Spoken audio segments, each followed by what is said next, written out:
क्या होती है आचार संहिता? चुनाव आयोग ने सोमवार को 5 राज्यों के विधानसभा चुनाव के तारीखों की घोषणा कर दी। इसके साथ ही मध्य प्रदेश, तेलंगाना, राजस्थान, छत्तीसगढ़ और मिजोरम में मॉडल कोड ऑफ कंडक्ट यानी आचार संहिता लागू हो गई। आइए जानते हैं क्या है यह चुनावी नियम और उससे जुड़े हुए सवालों के जवाब। क्या है आदर्श आचार संहिता?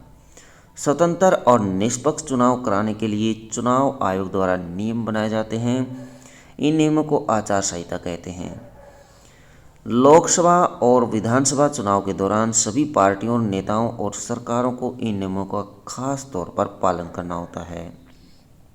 किन क्षेत्रों में लागू करने का है प्रावधान? लोकसभा चुनाव के दौरान आचार संहिता पूरे देश में लागू हो जाती है। विधानसभा चुनाव के दौरान राज्य स्तर पर आचार संहिता का पालन करना होता है। उपचुनाव के कोड केवल संबंधित निर्वाचन क्षेत्र के क्षेत्र में लागू होगा। कब से है लागू आचार संहिता? आचार संहिता चुनाव आयोग द्वारा चुनावी तारीखों की घोषणा के बाद से ही लागू हो जाती है और जब तक चुनाव की प्रक्रिया पूरी नहीं हो जाती तब तक ये रहती है। इसकी मुख्य विशेषताएं। आदर्श आचार संहिता की मुख्य तौर पर विशेषता ये है कि चुनाव की प्रक्रिया के दौरान राजनीतिक दलों, उम्मीदवार और सत्ता में रहने वाले दलों को चुनाव प्रचार, बैठकें और जुलूस आयोजित करने, मतदान की गतिविधियों और कामकाज के दौरान अपना आचरण कैसा रखना है। क्या चुनाव प्रचार करते समय दिशा निर्देश दिए जाते हैं? चुनाव प्रचार करते समय क्या निर्देश दिए जाते हैं? चुनाव प्रचार के दौरान कोई भी पार्टी या उम्मीदवार ऐसी किसी भी गतिविधि में शामिल नहीं होगा जो आपसी नफरत पैदा करती है या विभिन्न जातियों और समुदाय या धार्मिक भाषाई तनाव पैदा करती है। अप्रत्याशित आरोपों या विरूपण के आधार पर अन्य दलों या उनके कार्यालयों की आलोचना से बचना चाहिए। क्या चुनाव प्रचार के लिए धार्मिक स्थलों का उपयोग करने पर कोई प्रतिबंध है?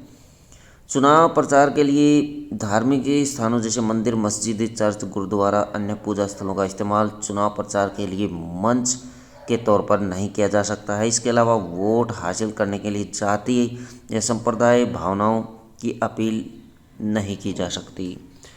किस कानून के तहत बनी है? आचार संहिता किसी कानून के तहत नहीं बनी है। दरअसल यह सभी राजनीतिक दलों की सहमति से बनाई गई है और विकसित हुई है। नियम तोड़ने पर क्या होता है? कोड का पालन न करने से नियमों का उल्लंघन होता है। इसके लिए शख्स या पार्टी के खिलाफ कार्रवाई या उसकी बर्खास्तगी भी हो सकती है। 1960 में केरल विधानसभा चुनाव के दौरान आदर्श आचार संहिता के तहत नियमों के बारे में बताया गया था। 1962 के लोकसभा चुनाव में पहली बार चुनाव आयोग ने इस संहिता को सभी मान्यता प्राप्त दलों में विस्तारित कर दिया था। क्या चुनाव से संबंधित अफसरों का प्रमोशन किया जा सकता है? आचार संहिता लागू हो जाने के बाद चुनाव के संचालन से प्रत्यक्ष या अप्रत्यक्ष रूप से जुड़े सभी अधिकारियों, कर्मचारियों के स्थानांतरण और पदस्थापन पर पूर्ण प्रतिबंध लग जाता है। यदि किसी अधिकारी का ट्रांसफर या प्रमोशन आवश्यक समझा जाता है तो आयोग की अनुमति लेनी होती है।